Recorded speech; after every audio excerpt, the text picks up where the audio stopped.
ওং নমো ভগবতে বাসুদেবায়। জয় শ্রীকৃষ্ণ। রাধে রাধে। বন্ধুরা, আষাঢ় মাসে কৃষ্ণপক্ষের একাদশী তিথিকে বলা হয় যোগিনী একাদশী। ভগবান বিষ্ণুর আশীর্বাদ লাভের জন্য এবং সর্বপাপ থেকে মুক্তি হওয়ার জন্য এই দিনটি অত্যন্ত পবিত্র হিসেবে মানা হয়। মনে করা হয় এই ব্রতটি পালন করলে ৮৮,০০০ ব্রাহ্মণকে ভজন করানোর সমান পুণ্য লাভ করা যায়। শুধু তাই নয়, এই ব্রতের প্রভাবে এক অভিশপ্ত যক্ষ নির্ধারণ কুষ্ঠরোগ থেকে মুক্তি পেয়ে তার সুন্দর রূপে ফিরে পেয়েছিলেন। বন্ধুরা, আজকে আমরা শ্রবণ করে নেব এই বিশেষ দিনের কয়েকটি জিনিস কিনে আনতে গেলে আপনাদের রোগ ব্যাধি দূর হবে এবং সমস্ত গৃহের নেতিবাচক শক্তি, বাস্তুদোষ, গ্রহদোষ সবকিছু দূর হয়ে যাবে এবং স্বামী স্ত্রীর সাথে বিঘ্ন ঘটতে আপনার সুখ সমৃদ্ধি বেড়ে উঠবে। তাই বন্ধুরা, আমরা প্রথমে শ্রবণ করে নেব যোগিনী একাদশী ব্রতটি কি রয়েছে। স্বর্গের অলকাপুরীতে রাজ্য করতেন সম্পদের দেবতা যক্ষরাজ ধনকুবের। তিনি ছিলেন দেবাদেব দেবের মহাদেবের পরম ভক্ত। তার পূজার একটি বিশেষ নিয়ম ছিল। প্রতিদিন সকালে মানস সরোবর থেকে তাজা ফুল তুলে আনার দায়িত্ব ছিল হেমমালী নামের এক যক্ষের। কিন্তু একদিন ঘটল এক মহা অঘটন। তিনি জানতে পারেন যে হেমমালী স্ত্রী প্রেমে অন্ধ হয়ে নিজ কর্তব্য অবহেলা করছে। তো কুবের অভিশাপ দেন, তুই এখনই স্বর্গ থেকে বিতাড়িত হয়ে মর্তে কুষ্ঠরোগী হিসাবে জীবনযাপন করবি এবং নিজের স্ত্রী থেকে চিরকাল আলাদা থাকবি। অভিশাপের ফলে হেমমালী মর্তে এসে এক ভয়ানক কুষ্ঠরোগীতে পরিণত হন। রোগ যন্ত্রণা এবং স্ত্রীর বিরহের দিনের পর দিন হিমালয়ের দুর্গম জঙ্গলে তিনি কেঁদে বেড়াতে থাকেন। কিন্তু তার একটি ভালো গুণ ছিল, এত কষ্ট মাঝেও তিনি শিবের আরাধনা করতে ছাড়েনি। হেমমালীর এই কষ্ট দেখে একদিন মহর্ষি তাকে ডেকে তার দুর্দশার কারণ জানতে চান। হেমমালী নিজের সব অপরাধ স্বীকার করে মুক্তির উপায় প্রার্থনা করেন। মহর্ষি তখন অত্যন্ত দয়াভাবে বলেন, তুমি আষাঢ় মাসে কৃষ্ণপক্ষের যোগিনী একাদশী ব্রতটি নিষ্ঠাভরে পালন করো। শ্রীহরির কৃপায় তোমার সমস্ত পাপ ধুয়ে যাবে এবং তুমি তোমার পূর্বের রূপ ফিরে পাবে। হেমমালী ঠিক সেইভাবেই ব্রত পালন করেন আর আশ্চর্যজনকভাবে এই একাদশীর প্রভাবে তিনি সম্পূর্ণ সুস্থ হয়ে ওঠেন এবং পুনরায় স্বর্গে গিয়ে নিজের স্ত্রীর সাথে মিলিত হন। কাহিনী থেকে বোঝা যায় যোগিনী একাদশী কতটা শক্তিশালী। শ্রীকৃষ্ণের মতে এই একাদশী পালন করলে বিগত জীবনের সমস্ত পাপ নষ্ট হয়ে যায় এবং এই ব্রত পালনে বিগত জন্মে ঘরোর পাপও খণ্ড হয়ে যায় এবং জীবন শান্তিময় হয়। বিশ্বাস করা হয় ভক্তি ভরে এই একাদশী পালন করলে শারীরিক সমস্ত ব্যাধি, বিশেষ করে চর্মরোগ দূর হয়।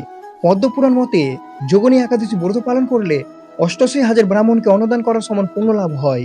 এই ব্রতের প্রভাবে মানুষ জাগতিক মহামায়া থেকে মুক্ত হয়ে মৃত্যুর পর শ্রীহরির বৈকুণ্ঠ ধামে স্থান পান। বন্ধুরা, তো আমরা শ্রবণ করে নেব এই ৮৮,০০০ ব্রাহ্মণ ভজন পুণ্য পেতে আপনারা কি কি কিনে আনবেন। এই যোগিনী একাদশী ব্রত পালন করলে ৮৮,০০০ ব্রাহ্মণকে অন্নদান করার সমান এক কল্পনাতীত পুণ্য লাভ করা যায়।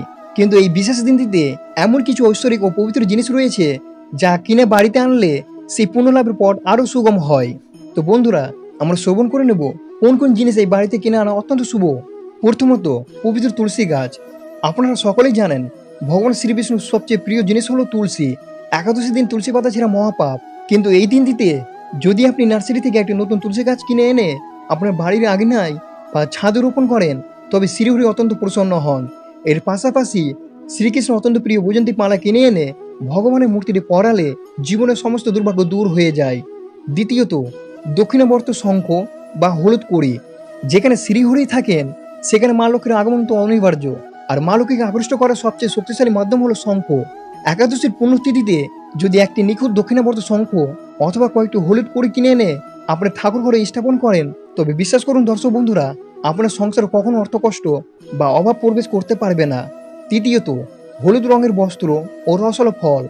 ভগবান শ্রীবিষ্ণুকে আমরা পীতাম্বর ধরি বলি, কারণ হলুদ রং তার অত্যন্ত প্রিয়।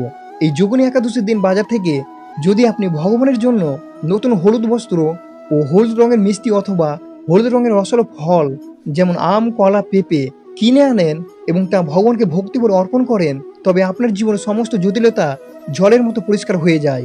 চতুর্থ, খাঁটি গাওয়া ঘি ও মাটির প্রদীপ। অন্ধকার দূর করে জীবনে আলোর দিশা আনতে প্রদীপের কোনো বিকল্প নেই।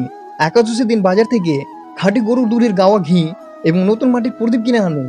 সন্ধ্যায় শ্রীহরির সামনে সেই ঘিয়ে প্রদীপ প্রজ্বলন করলে আপনার মনের সমস্ত দুশ্চিন্তা ও নেতিবাচক শক্তি ওই প্রদীপের শিখায় পুড়ে ছাই হয়ে যায়। পরিবারে নেমে আসবে এক অনাবিল শান্তি। পঞ্চমত, ময়ূরের পালক বা শ্রীযন্ত্র। শ্রীকৃষ্ণের মাথার মুকুটের সেই অপূর্ব ময়ূর পালকের কথা মনে আছে তো? একাদশীর দিন বাড়িতে একটি নতুন ময়ূর পালক বা একটি শ্রীযন্ত্র কিনে আনলে গৃহের বাস্তুদোষ খণ্ডন হয়। এটি পরিবারের সদস্যদের মধ্যে, বিশেষ করে স্বামী স্ত্রীর মধ্যে ভালোবাসা ও পবিত্রতার এক নতুন অধ্যায়ের সূচনা করে। বন্ধুরা, আপনারা এই যোগিনী একাদশীর দিন কিভাবে এই জিনিসগুলো ব্যবহার করবেন। নার্সারি থেকে আনা তুলসী গাছটি একাদশীর দিন বাড়ির উত্তর বা উত্তর দিকে অত্যন্ত শুদ্ধ বস্ত্র পরিধান করে স্থাপন করবেন। মনে রাখবেন, একাদশীর দিন তুলসী গাছে জল দেওয়া বা পাতা ছেঁড়া শাস্ত্র নিষিদ্ধ। তাই এই দিন কেবল দূর থেকে ধূপধুনো দেখিয়ে তুলসী মায়ের পরিক্রমা করবেন। আর যে বৈজন্তী মালা আপনি কিনে এনেছেন তা গঙ্গা জল দিয়ে শুদ্ধ করে যোগিনী একাদশী শুভলগ্নে ভগবান শ্রীকৃষ্ণ বা শ্রীবিষ্ণু মূর্তিটি পরিয়ে দেবেন। এটি আপনার গৃহের সমস্ত অমঙ্গল দূর হবে। এই দিন কিনে আনা দক্ষিণাবর্ত শঙ্কুতি প্রথমে কাঁচা দুধ ও গঙ্গা জল দিয়ে স্নান করাবেন। এরপর ঠাকুর ঘরে একটি পরিষ্কার হলুদ কাপড়ের ওপরে শঙ্কুটি স্থাপন করে চন্দন ও ফুল দিয়ে পূজা করবেন।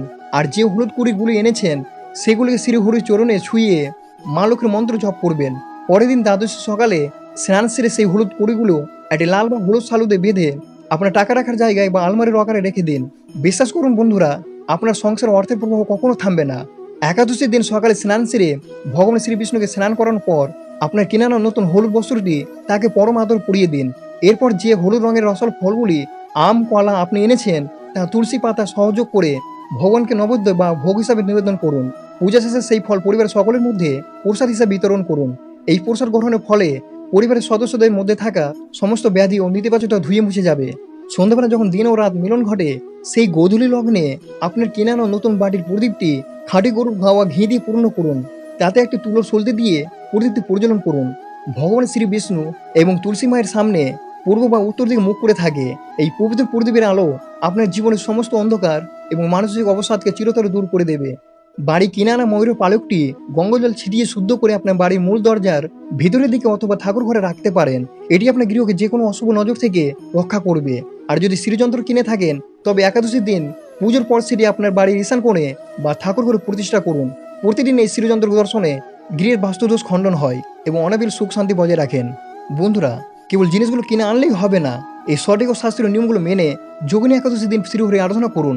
ভগবান শ্রীনারায়ণের আশীর্বাদে আপনাদের জীবন 88,000 ব্রাহ্মণ ভজনে পুণ্যে ভরে উঠুক, রোগ ব্যাধি দূর হোক, এই প্রার্থনাই করি। এবং আপনারা আপনজনের সাথে এই অমূল্য নিয়মগুলো শেয়ার করে তাদের পুণ্য লাভের অংশীদার করুন। আপনারা ভালো থাকবেন, সুস্থ থাকবেন। ওম নমো ভগবতে বাসুদেবায়।